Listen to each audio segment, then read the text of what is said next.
ഈ കഴിഞ്ഞ കാലങ്ങളിൽ വീട്ടിൽ ചുമ്മാ ഇരിക്കുകയല്ലേ എന്ന് ഓർത്ത്, ഒരു കൺവെൻഷൻ ഉണ്ടെന്ന് അറിഞ്ഞ് എന്തായാലും ചുമ്മാ ഇരിക്കുകയല്ലേ എന്ന് ഓർത്ത് ഒന്ന് പോയി കേൾക്കാം. നമ്മളെപ്പോഴും പ്രസംഗിച്ച് നടക്കുമല്ലയോ, ഒന്ന് കേൾക്കാമെന്ന് ഓർത്ത് കാറിൽ പോയിരുന്നു. കാറിൻ്റെ ഗ്ലാസ് കാത്തിരുന്നു. ഓപ്പറേഷനൊക്കെ കഴിഞ്ഞ് ഇരിക്കുന്ന സാഹചര്യമല്ലയോ. അവിടെ ചെന്നപ്പോൾ പ്രസംഗകൻ, പൊതുജനം കൂടിയിരിക്കുന്ന നാട്ടുകാരുണ്ട്, ജംഗ്ഷന് നല്ല ആൾക്കൂട്ടമുണ്ട്, പ്രസംഗിക്കുകയാണ്. ഇന്ന് രാത്രിയിൽ നമ്മുടെ പ്രസംഗ വിഷയം ഭർത്താക്കന്മാർ ഭാര്യയോട് അടുക്കളയിൽ എങ്ങനെ പെരുമാറണം. ഇവനൊക്കെ വല്ല തൊഴിലുറപ്പിനും കൂടെ എന്ന് ഞാൻ എൻ്റെ ഹൃദയത്തിൽ ചിന്തിച്ചു. ഉള്ള കാര്യം പറയാം, സത്യസന്ധമായി അങ്ങ് പറയാം.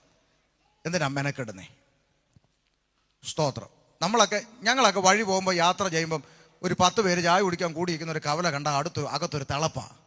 10 എണ്ണം കൂടി നിൽക്കുന്നു. ഒരു മൈക്കുണ്ടായിരുന്നു. ഇപ്പോൾ സുവിശേഷം നമ്മൾ ഇറങ്ങിയെന്ന് വിളിച്ചു പറയാം, മറ്റൊരുത്തനിലും ഇല്ല. അതിൻ്റെ പേര് പ്രാണം പോകുന്ന അങ്ങ് പോട്ടെന്ന്. ഈ പുസ്തകത്തിൽ എഴുതപ്പെട്ടതും പ്രസംഗിച്ചതുമായ സുവിശേഷം ഒന്നേ ഉള്ളൂ. എന്താണ്? ഞങ്ങളോ ക്രൂശിക്കപ്പെട്ട ക്രിസ്തുവിനെ പ്രസംഗിക്കുന്നു. ക്രിസ്തു ക്രൂശിക്കപ്പെട്ടിട്ടില്ലെങ്കിൽ ഞങ്ങളുടെ പ്രസംഗം വ്യർത്ഥം. അവനിൽ വിശ്വസിക്കുന്നവന് പാപമോചനവും മാനസാന്തരവും ദൈവം നൽകും. അവനെ ദൈവം നിത്യതയിലെത്തിക്കും. ഇതല്ലാതൊരു സുവിശേഷം ഈ പുസ്തകത്തിൽ ഞാൻ കണ്ടിട്ടില്ല. അപ്പോസ്തലന്മാർ നമ്മളോട് പ്രസംഗിച്ചതും പഠിപ്പിച്ചതുമായ സുവിശേഷം, അവനിൽ വിശ്വസിക്കുന്നവന് പാപമോചനമുണ്ട്, അവനിൽ വിശ്വസിക്കുന്നവന് നീതീകരണമുണ്ട്, അവനിൽ വിശ്വസിക്കുന്നവന് നിത്യജീവനുണ്ട്, അവനിൽ വിശ്വസിക്കുന്നവന് സ്വർഗരാജ്യമുണ്ട്. ഇതിന്റെ അപ്പുറത്ത് അവൻ ക്രൂശിക്കപ്പെട്ടു.